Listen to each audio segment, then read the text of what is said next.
আসসালামু আলাইকুম ভিউয়ার্স, বাংলাদেশের সর্বশেষ আপডেট সংবাদে আপনাদের স্বাগত। জানিয়ে দিব হাতে থাকা সর্বশেষ আপডেট বাংলা সংবাদ। প্রথমেই সংবাদ শিরোনাম, সংস্কার কতদিনে হবে জানেন না উপদেষ্টা। এরপর জানিয়ে দিব দুর্গাপূজায় নিরাপত্তা ঝুঁকি নেই বলেছেন স্বরাষ্ট্র উপদেষ্টা।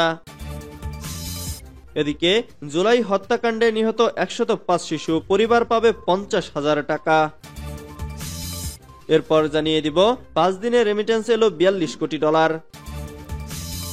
আরো জানিয়ে দিব ডেঙ্গুতে আরো ৪ জনের মৃত্যু, হাসপাতালে ১,২২৫ জন।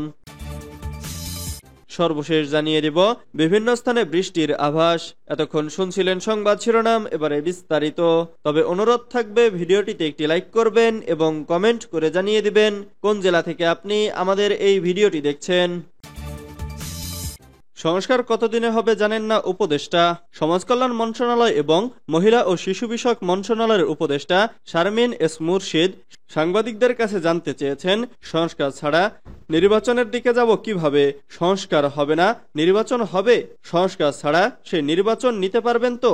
রবিবার ৬ অক্টোবর সচিবালয়ে তার অধীন ২ মন্ত্রণালয়ের কার্যক্রম নিয়ে আয়োজিত সংবাদ সম্মেলনে আমাদের এখন অগ্রাধিকার কি, সংস্কার নাকি নির্বাচনের দিকে এগিয়ে যাওয়া প্রশ্নের জবাবে উপদেষ্টা এই পাল্টা প্রশ্ন করেন। নির্বাচন কতদিনে হবে বিষয়টি সাংবাদিকেরা জানতে চাইলে উপদেষ্টা বলেন, জানি না কতদিন। নির্বাচনের রোডম্যাপ কবে হবে, নির্বাচন নিয়ে আপনাদের পরিকল্পনা কি, এই প্রশ্নে তিনি বলেন, এই আলোচনা এখনো আমাদের ক্যাবিনেটে হয়নি। রাজনৈতিক দলগুলোর সঙ্গে এটা নিয়ে চেইন অব মিটিং চলছে। এই ভাবনা এখনো আলোচনার মধ্যে আছে। আপনাদের লক্ষ্য কি এখন নির্বাচনের দিকে এগিয়ে যাওয়া? কিন্তু নির্বাচন কমিশন তো এখনো পুনর্গঠনই হয়নি। এ বিষয়ে উপদেষ্টা বলেন, এখনো অনেক কিছুই গঠন হয়নি, কারণ মাত্র ২ মাস সময় গেল, একটু সময় দিন। এসব প্রশ্নের জবাব আপনারা পাবেন। নির্বাচন তো আমাদের অন্যতম লক্ষ্য, সেটার জন্য একটা প্রেক্ষাপট তৈরি করতে হবে। দুর্গাপূজা নিয়ে ঝুঁকি নেই বলেছেন স্বরাষ্ট্র উপদেষ্টা। দুর্গাপূজায় এবার নিরাপত্তা বিষয়ক কোনো ঝুঁকি নেই বলে জানিয়েছেন স্বরাষ্ট্র উপদেষ্টা অবসরপ্রাপ্ত লেফটেন্যান্ট জেনারেল মোহাম্মদ জাহাঙ্গীর আলম চৌধুরী। ফলে নির্বিঘ্নে ও শান্তিপূর্ণভাবেই পূজা অনুষ্ঠিত হবে বলে আশা করেছেন তিনি। রোববার বিকেলে ঢাকার সোহরাওয়ার্দী উদ্যানে শ্রী শ্রী রমনা কালীমন্দির পরিদর্শন শেষে সাংবাদিকদের ব্রিফিংকালে এসব কথা বলেন স্বরাষ্ট্র উপদেষ্টা। নিরাপত্তা ঝুঁকি না থাকলেও হিন্দু ধর্মাবলম্বীরা যেন নির্বিঘ্নে ও নিরাপদে দুর্গাপূজা করতে পারেন, সেজন্য র্যাব পুলিশের পাশাপাশি সেনা, নৌ ও বিমান বাহিনীর সদস্যদের মোতায়েন করা হয়েছে বলে জানিয়েছেন তিনি।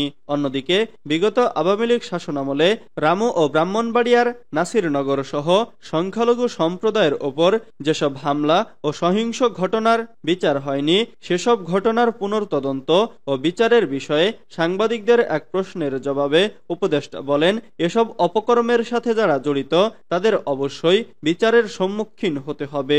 বর্তমান সরকার ন্যায় বিচার প্রতিষ্ঠায় কাজ করে যাচ্ছে। জুলাই হত্যাকাণ্ডে নিহত ১০৫ শিশু পরিবার পাবে ৫০,০০০ টাকা। জুলাই হত্যাকাণ্ডে ১০৫ জন শিশু নিহত হয়েছে বলে জানিয়েছেন সমাজ কল্যাণ উপদেষ্টা শারমিন এস মুর্শিদ। সরকারের পক্ষ থেকে তাদের প্রত্যেকের পরিবারকে ৫০,০০০ টাকা করে অনুদান দেওয়া হবে বলেও জানিয়েছেন তিনি। রোববার ৬ অক্টোবর সচিবালয়ে এক সংবাদ সম্মেলনে এ তথ্য জানান তিনি। শারমিন এস মুর্শিদ বলেন, যেসব শিশু শহীদ হয়েছে আর যে শিশুর পরিবার আক্রান্ত হয়েছে তাদের ১০৫ জনকে আমরা আজ সোমবার ৫০,০০০ টাকা করে দেব শিশু দিবস উপলক্ষে। এছাড়া একটি মানপত্র দেব। উপদেষ্টা জানান, অন্তর্বর্তী সরকারের ২ মাসে নারী ও শিশু নির্যাতন কমাতে নানা পদক্ষেপ নেওয়া হয়েছে এবং টেকসই ব্যবস্থাপনা গড়ে তোলার টার্গেট নেওয়া হয়েছে। সমাজ কল্যাণ মন্ত্রণালয় কেন্দ্রিক কাজে গতিশীলতা বাড়ানোর লক্ষ্য রয়েছে বলেও জানান উপদেষ্টা। তিনি আরো জানান, সব সরকারি বেসরকারি অফিসে ডে কেয়ার চালুর উদ্যোগ থাকবে। 5 দিনে রেমিটেন্স এলো $42 কোটি। চলমান অক্টোবর মাসের প্রথম 5 দিনে প্রবাসী আয় বা রেমিটেন্স এসেছে $42,50,00,000।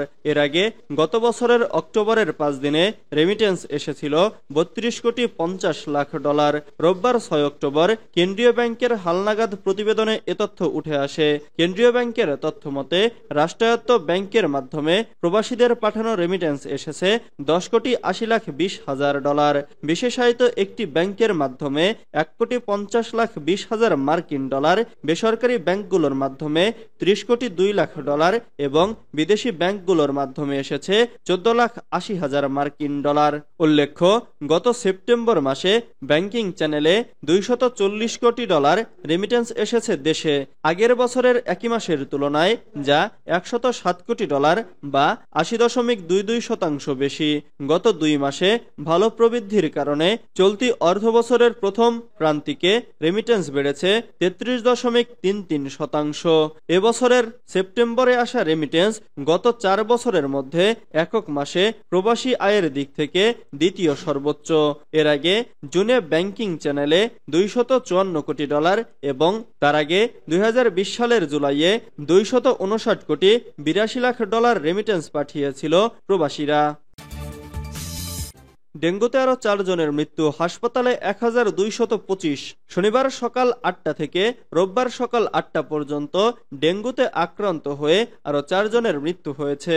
একই সঙ্গে এ সময় ভাইরাসটিতে আক্রান্ত হয়ে হাসপাতালে ভর্তি হয়েছে আরো 1225 জন।